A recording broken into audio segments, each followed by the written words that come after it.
नमस्कार दोस्तों। बहुत समय पूर्व जब गुरुकुल शिक्षा की प्रणाली होती थी, तब हर बालक को अपने जीवन के 25 वर्ष गुरुकुल में बिताना पड़ता था। उस समय एक प्रचंड पंडित राधे गुप्त हुआ करते थे, जिनका गुरुकुल बहुत प्रसिद्ध था, जहाँ बहुत दूर दूर के राज्य से शिष्य शिक्षा प्राप्त करने आया करते थे। बात उन दिनों की है जब राधे गुप्त की उम्र ढलने लगी थी और उनकी पत्नी का देहांत हो चुका था। घर में विवाह योग्य एक कन्या थी। राधे गुप्त को हर समय उसकी विवाह की चिंता लगी रहती थी। वह उसका विवाह एक योग्य व्यक्ति से करना चाहते थे, जिसके पास संपत्ति भले ही ना हो, लेकिन वह कर्मठ हो, जो किसी भी परिस्थिति में उसकी बेटी को खुश रखे तथा उचित समय पर उचित निर्णय लेने की क्षमता रखता हो।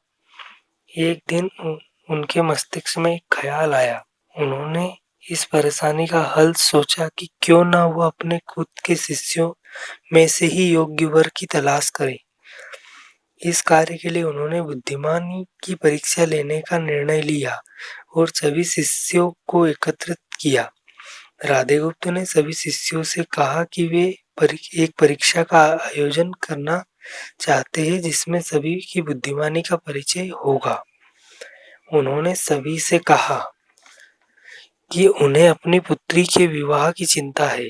इसके लिए उनके पास पर्याप्त धन नहीं है, इसलिए वे चाहते हैं कि उनके शिष्य विवाह में लगने वाली सभी सामग्री कैसे भी एकत्रित करें, भले ही उसके लिए उन्हें चोरी का रास्ता चुनना पड़े, लेकिन उन्हें चोरी करता हुआ कोई देखे ना।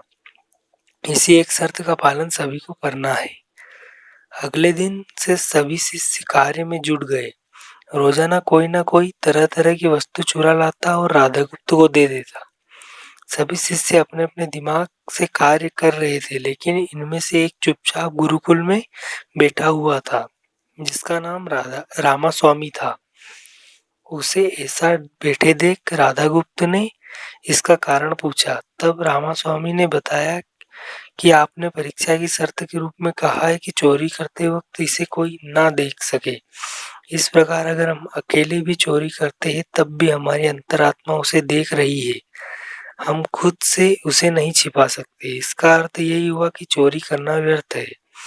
उसकी यह बात सुनकर राधा गुप्त के चेहरे पर खुशी छा जाती है। वे उसी वक्त सभी को एकत्रित करते हैं और पूछते हैं कि आप सब ने जो चोरी की है, क्या उसे किसी ने देखा है? सभी कहते हैं नहीं।